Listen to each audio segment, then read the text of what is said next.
నమస్తే, నేను అంకిత. SC వర్గీకరణపై supreme court ఇచ్చిన తీర్పుతో జగన్మోహన్ రెడ్డి ఇరుక్కున పడ్డారా? అయితే ఈయన నోరు తెరుచుకోవట్లేదా? ఇప్పటి వరకు దీనిపైన ఎందుకు జగన్మోహన్ రెడ్డి స్పందించలేదు అన్న విషయంపై నాతో పాటు మాట్లాడడానికి సీనియర్ జర్నలిస్ట్ డివిఎస్ సార్ ఉన్నారు. ఆయనతో మాట్లాడదాం. నమస్తే సార్. నమస్తే అమ్మా. సార్, ఇప్పుడు చూసుకుంటే ఎస్సీ వర్గీకరణ సుప్రీంకోర్టు ఒక తీర్పునైతే ఇచ్చేసింది. సో దీనిపైన ఇప్పటి వరకు జగన్మోహన్ రెడ్డి స్పందించలేదు. అయితే ఈ తీర్పు పైన జగన్మోహన్ రెడ్డి నోరు తెరవట్లేదని చాలా మంది అంటున్నారు.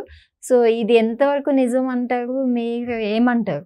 ఎస్సీ వర్గీకరణపై సుప్రీంకోర్టు తీర్పుని అనేక మంది ఆహ్వానించారు, హర్షం వ్యక్తం చేశారు, కొంతమంది విమర్శించారు, కొంతమంది వ్యతిరేకించారు. జగన్మోహన్ రెడ్డి అసలు నోరు తెరవలేదు. అన్ని రాజకీయ పార్టీలు స్పందించాయి. అటు ఉభయ తెలుగు రాష్ట్రాలే కాదు, కర్ణాటక, తమిళనాడు, మొత్తం దేశంలో రాజకీయ పార్టీల అన్నిటి మధ్య ఇది ఒక చర్చనీయాంశం అయినప్పుడు వైఎస్ఆర్ కాంగ్రెస్ పార్టీ రాజకీయ పార్టీ కాదా? జగన్మోహన్ రెడ్డి మాజీ ముఖ్యమంత్రి కాదా? ఎంఆర్పిఎస్ మాదిగ రిజర్వేషన్ పోరాట సమితి, ఇప్పుడు మాదిగల రిజర్వేషన్, ఉపకులాల రిజర్వేషన్, దీనిపైన ఆయన స్టాండ్ ఏంటి? సుప్రీంకోర్టు ఇచ్చినటువంటి తీర్పుని ఆ పార్టీ, జగన్మోహన్ రెడ్డి ఆహ్వానిస్తున్నారా, వ్యతిరేకిస్తున్నారా? ఎందుకంటే అతను ఆ పార్టీ అధ్యక్షుడు, ఆయన స్టాండ్ ప్రకటించాలి. ఎవరో ఆదిమూలపు సురేష్ వాళ్ళ మంత్రి ఒక కామెంట్ ఏదో చేశాడు. ఏమని?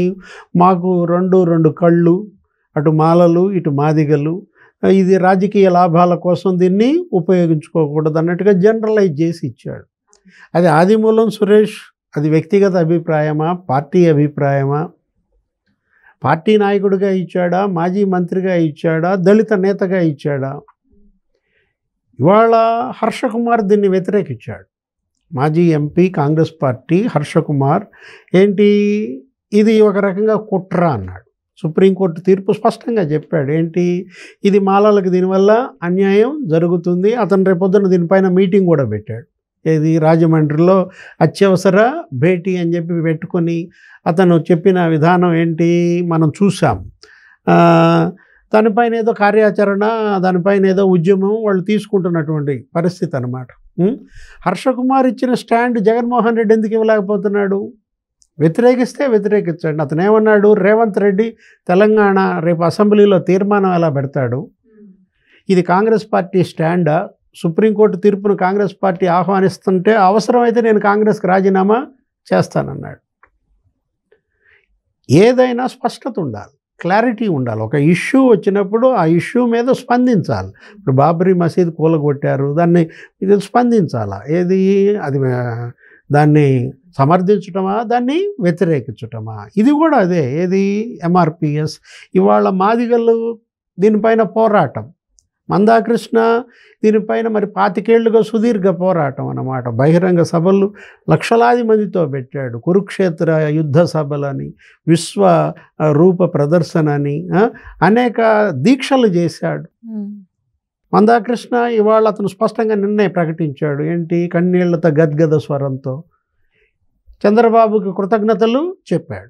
అసలు ఇది అమలు చేసిన మొదటి ముఖ్యమంత్రి చంద్రబాబు. ఎస్సీ వర్గీకరణ ఏబిసిడిగా వర్గీకరించి ఆయన చేసినటువంటి ఆ నిర్ణయం వల్ల మాదిగలు ఇవాళ డబల్ సీట్స్ పొందారు. ఏది? వర్గీకరణకు ముందు మాదిగలు మరి బీటెక్ సీట్లు 26 వస్తే వర్గీకరణ తర్వాత సంవత్సరం 46 వచ్చినాయి. వర్గీకరణకు ముందు మాదిగలకి ఎంబీబీఎస్ సీట్లు 20 వస్తే వర్గీకరణ తర్వాత సంవత్సరం 40 వచ్చినాయి. అదే కాదు, మరో ప్రధాన ఉపకులం ఆది ఆంధ్ర, వాళ్ళకి ఎంబీబీఎస్ సీట్లు వర్గీకరణకు ముందు 3 వస్తే వర్గీకరణ తర్వాత సంవత్సరం 6 వచ్చాయి. అంటే అణగారిన వర్గాలకి రిజర్వేషన్ ఫలాలు అన్ని వర్గాలకి సమానంగా అందాలన్నది అంబేద్కర్ ఆశయం. ఒకే వర్గం గంపగుత్తగా మొత్తం ద్రాక్ష గుత్తంతా మేమే తింటామంటే అది అంబేద్కర్ కాదు. ఆ రిజర్వేషన్స్ ఇచ్చింది అందరూ పంచుకోవాలి, అందరూ ఎదగాలి, అందరూ ఎవరి కాళ్ళ మీద ఆ కులం పైకి రావాలి, దానికోసం పెట్టిన రిజర్వేషన్స్. చంద్రబాబు చేసినటువంటి ఏబిసిడి వర్గీకరణ వల్ల ఆ 4 ఏళ్లలోనే 22,000 ఉద్యోగాలు వచ్చాయి మాదిగలకి. 22,000 ఉద్యోగాల్లో మాదిగలు ఇవాళ పనిచేస్తున్నారు ఇప్పటికి కూడా. ఆ తర్వాత రాజశేఖర రెడ్డి ముఖ్యమంత్రి అయిన తర్వాత మళ్ళా వీళ్ళంతా కోర్టుకు వెళ్ళడం, కోర్టు దీనికి వ్యతిరేకంగా తీర్పు ఇవ్వటం, రాజశేఖర రెడ్డి ఏదో ఉషా మెహ్రా కమిషన్ వేయటం, అదేదో ఆర్టికల్ 341 దాన్ని సవరించాలని కోరడం. నోటికి అందిన ఫలం దూరమైంది.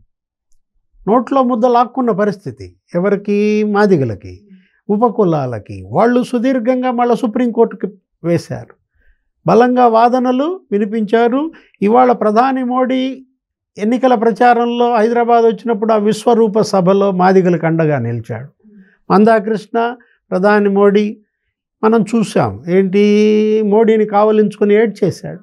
తన జాతిని ఇవాళ న్యాయం చేయాల్సిన పెద్దన్నవు నువ్వే అన్నాడు. నేను అండగా నిలబడతానని మరి మోడీ వాగ్దానం చేసిన నేపథ్యంలో నిన్న ఢిల్లీలో మందాకృష్ణ స్పష్టంగా చంద్రబాబుకి థ్యాంక్స్ చెప్పాడు, మోడీకి థ్యాంక్స్ చెప్పాడు. ఇప్పుడు జగన్మోహన్ రెడ్డి అసలు దీనిపైన స్టాండ్ ఏంటి? ఇంతకుముందు ముఖ్యమంత్రిగా అసెంబ్లీలో మాట్లాడుతూ ఏమన్నాడు? చంద్రబాబుని విమర్శించాడు. ఎస్సీ వర్గీకరణ పైనే మాట్లాడుతూ కావాలనే చంద్రబాబు తన ఓటు బ్యాంకు రాజకీయాల కోసం మాలా మాదిగల మధ్య చిచ్చు పెట్టడం కోసం ఈ వర్గీకరణ చేశాడని విమర్శ చేసి, ఇది ఉంటుందా, ఇది కోర్టు ఖాయంగా కొట్టేస్తుంది, ఆల్రెడీ కొట్టేసింది, సుప్రీంకోర్టు కూడా రేపు కొట్టేస్తుంది అన్న జగన్మోహన్ రెడ్డి ఇప్పుడు ఏం మాట్లాడతాడు? సార్, ఇక్కడ చూసుకుంటే జగన్మోహన్ రెడ్డి ఎస్సీ మాలలను రెచ్చగొట్టే ప్రయత్నంలో ఉన్నారు అని కూడా ఒక పక్కన వినిపిస్తుంది. అందుకే ఈయన సైలెంట్గా ఉన్నారు అంటారా? అదే ఇప్పుడు ఆయన మౌనం ఉద్దేశపూర్వకమా దురుద్దేశపూర్వకమా? ఏది ఇప్పుడు అతను మరి ఈ అంశంలో రాజకీయ లాభాలు పొందటం కోసం మాలల్ని రెచ్చగొట్టాలని చూస్తాడా? రేపొద్దున రాజమండ్రిలో పెడుతున్నటువంటి హర్షకుమార్ అత్యవసర భేటీలో మరి దాన్ని సక్సెస్ చేసే బాధ్యత వైఎస్ఆర్ కాంగ్రెసే తీసుకుంటుందా? ఎందుకంటే తర్వాత పరిణామాలు ఏంటి? ఇవాళ అందరూ కోరుకునేది మాదిగలు కానీ ఉపకులాలు కానీ అసలు కులంతో సంబంధం లేకుండా అన్ని పార్టీలు చెప్పేది ఒకటే, ఏంటి, దళితులంతా దీన్ని ఆహ్వానించాలా, దీన్ని అందరూ హర్షించాలి. ఇవాళ ఇది ఎవరికి నష్టం జరిగినట్టుగా భావించకూడదు, ఇది అందరి గెలుపుగా చూడాలి.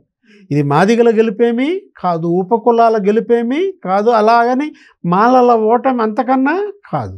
ఇదేంటి, ప్రతిభ ఉంటే రాణిస్తారు. ఉన్న 15% రిజర్వేషన్, ఆ 15% రిజర్వేషన్లో జనరల్గా ఏంటి 8% మాదిగలకు వెళ్తే 7%, మాలలకు 6% వస్తుంది. ఆది ఆంధ్ర వాళ్ళకు ఒక 1% వెళ్ళలేదు.